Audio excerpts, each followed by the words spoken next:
اور اسی طرح یہود و نصارہ کو نکال دیا گیا جزیرۃ العرب سے، تو اللہ نے فرمایا کہ وَلَهُمْ فِي الْآخِرَةِ، اور ان کے لیے آخرت میں کیا ہے؟ عذاب عظیم، عذاب عظیم ہے، بہت بڑا عذاب ہے ان کے لیے آخرت کے اندر۔ یہ تو دنیا کے اندر ان کے لیے رسوائی ہے کہ جو لوگ اللہ تعالیٰ کے گھروں کو ویران کرنے کی سعی میں رہتے ہیں، کوشش میں رہتے ہیں، مثلا اللہ کے گھروں کو گرا دیتے ہیں، اللہ تعالیٰ کے گھروں کو بند کر دیتے ہیں، یا اہل ایمان کو اللہ تعالیٰ کے گھروں میں یعنی مسجدوں میں جانے سے روک دیتے ہیں، تو اللہ نے ان کو ڈرایا ہے، اللہ تعالیٰ نے ان کو دھمکی دی ہے کہ ایسے لوگوں کو چاہیے کہ جب وہ ان مساجد کے اندر داخل ہوں تو وہ ڈرتے ہوئے داخل ہوں، خوف کی حالت میں داخل ہوں کہ ان پہ اللہ تعالیٰ کی طرف سے عقوبت نہ نازل ہو جائے، اللہ تعالیٰ کی طرف سے ان پہ عذاب نہ نازل ہو جائے۔ اس کے بعد اگلی آیت نمبر 115 ہے، اس میں اللہ رب العالمین نے فرمایا کہ دیکھیے جو مشرق اور مغرب ہے نا، اس کا خلاصہ کیا آیت کا کہ مشرق اور مغرب اللہ تعالیٰ کے لیے، مشرق اور مغرب اللہ ہی کی ملکیت ہے، بلکہ ساری کی ساری زمین اور سارے کے سارے جو آسمان ہیں وہ کس کی ملکیت میں ہیں؟ اللہ رب العالمین کی ملکیت میں ہیں۔ تو اس لیے جب بھی نماز کا وقت ہو اور ایک انسان کو اگر قبلہ کی سمت اگر معلوم ہو تو اس پہ فرض ہے کہ وہ قبلہ کی طرف منہ کر کے نماز پڑھے، اس پہ فرض ہے وہ قبلہ کی طرف منہ کر کے نماز پڑھے۔ اگر اس کو قبلہ کی سمت ڈائریکشن اگر اس کو معلوم نہیں ہے، اس کے علم میں نہیں ہے، تو وہ وسائل کا استعمال کرے، مثلا کسی سے پوچھ لے کہ قبلہ کی سمت کیا ہے، یا جیسے موجودہ دور کے اندر موبائل ہیں ان سے پتہ چل سکتا ہے تو ان کے ذریعے معلوم کر لے کہ قبلہ کی سمت کیا ہے۔ لیکن اگر اس کو پھر بھی قبلہ کی سمت معلوم نہیں ہوتی تو کسی بھی طرف منہ کر کے جہاں جس طرف اس کو لگے کہ اسی طرف قبلے کی ڈائریکشن ہوگی، سمت ہوگی، تو اس کی طرف منہ کر کے نماز پڑھ لے تو اس کی نماز انشاءاللہ ٹھیک ہو جائے گی۔ تو اللہ تعالیٰ نے اس آیت کے اندر اس چیز کا بیان فرمایا کہ وہ بعض مستثنیٰ جو صورتیں ہیں کہ جن میں قبلے کی طرف منہ کرنا فرض نہیں ہوتا، مثال کے طور پہ نفل نماز انسان سواری پہ پڑھتا ہے تو قبلے کی طرف منہ کر کے نماز پڑھنا اس کے لیے فرض نہیں ہے، بلکہ وہ قبلے کی طرف منہ کرے گا، اس کے بعد سواری اس کی جس طرف بھی جاتی ہے وہ نماز پڑھے گا۔ اسی طرح اگر دشمن کا خوف ہے تو پھر وہ جس سمت میں اس کے لیے میسر ہے اس سمت کی طرف منہ کر کے نماز پڑھے گا۔ اسی طرح اگر اس کو قبلے کا علم نہیں ہے کہ قبلہ کس طرف ہے تو وہ قبلے جیسے بھی اس کو معلوم ہوتا ہے اس کے یعنی وہ کوشش کے بعد اس کو پتہ چلتا ہے کہ قبلہ اس سائڈ پہ ہو سکتا ہے تو اس طرح منہ کر کے نماز پڑھے۔ تو اللہ نے فرمایا کہ وَلِلَّهِ، اور اللہ ہی کے لیے ہیں، المشرق و مشرق والمغرب اور مغرب، یعنی مشرق اور مغرب کا مالک، بلکہ پوری کی پوری کائنات کا، زمین و آسمانوں کا مالک کون ہے؟ صرف اللہ تعالیٰ ہے۔ فَأَيْنَمَا،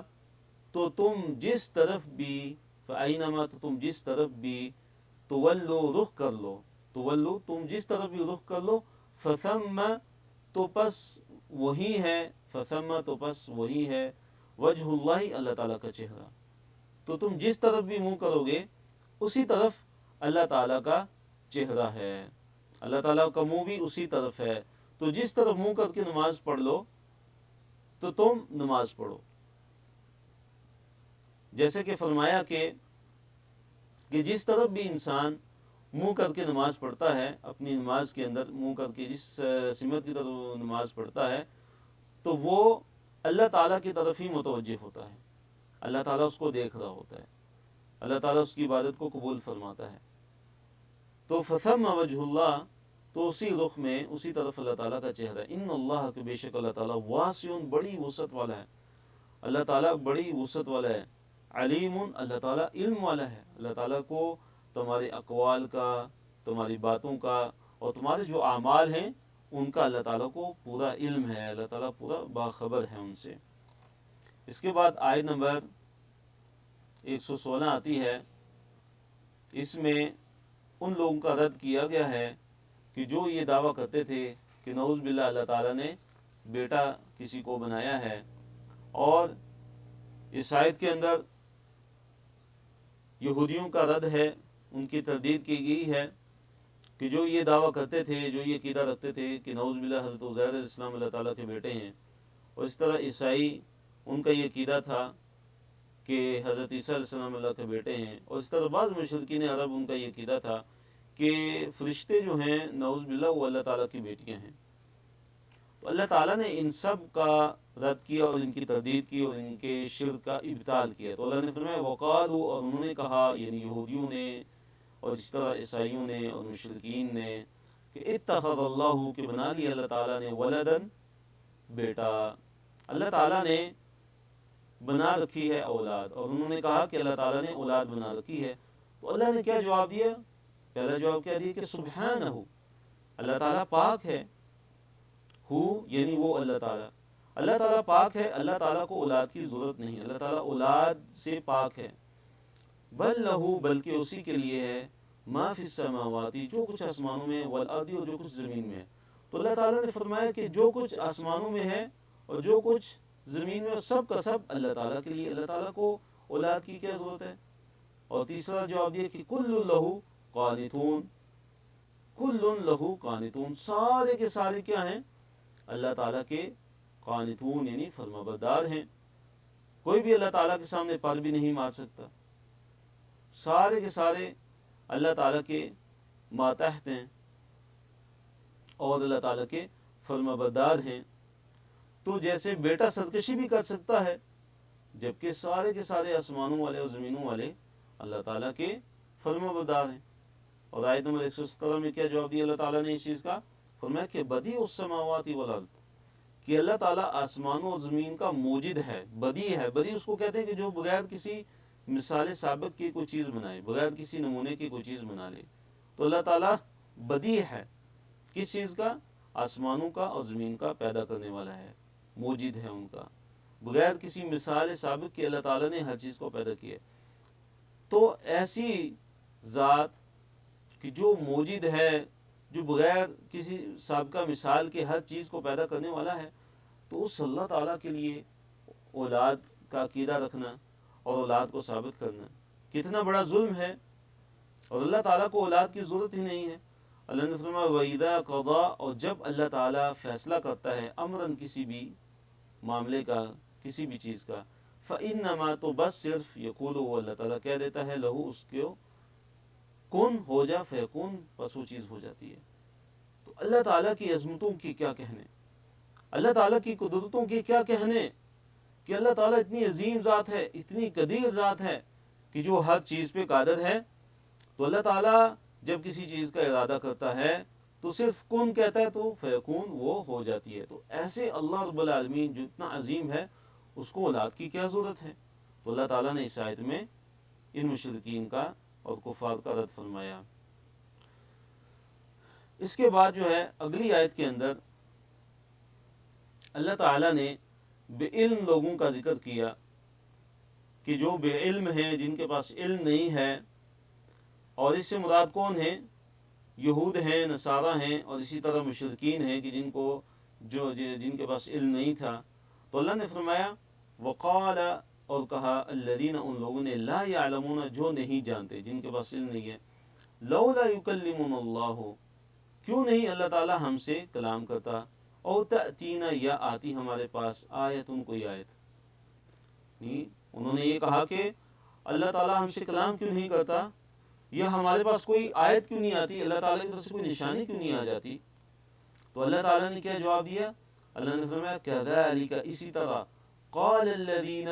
کہا ان لوگوں نے، من قبلہم، جو ان سے پہلے تھے، جو ان سے پہلے تھے، انہوں نے بھی کیا کہا؟ مثل قولہم، ان کے قول جیسی بات، ان جیسی بات ان لوگوں نے بھی کہی تھی کہ جو ان سے پہلے تھے، ان سے جو پہلے جو لوگ تھے، جو یہود و نصارہ تھے، انہوں نے بھی یہی باتیں کہی تھیں۔ وہ بھی جو ان سے پہلے جو امتیں گزر چکی تھیں، جو تکذیب، جنہوں نے اپنے انبیاء کی تکذیب کی، رسولوں کی تکذیب کی، تو وہ بھی یہی کہتے تھے اپنے انبیاء کو کہ اللہ تعالیٰ ہمارے ساتھ بات کرے، اللہ ڈائریکٹ ہمیں حکم دے کہ یہ میرا نبی ہے، ڈائریکٹ ہمیں بتائے، ہم سے بات کر کے بتائے، اللہ تعالیٰ ہمارے سامنے آ جائے کہ یہ میرا نبی ہے، تم اس پر ایمان لے آؤ، یا اللہ تعالیٰ کوئی ایسا معجزہ ظاہر کر دے کہ جس سے ہم، اے نبی، تم پر ایمان لے آئیں۔ تو اللہ نے فرمایا کہ یہ باتیں، اس طرح کی باتیں تو پہلے لوگ بھی کرتے رہے ہیں۔ فرمایا کہ تشابہت قلوبہم،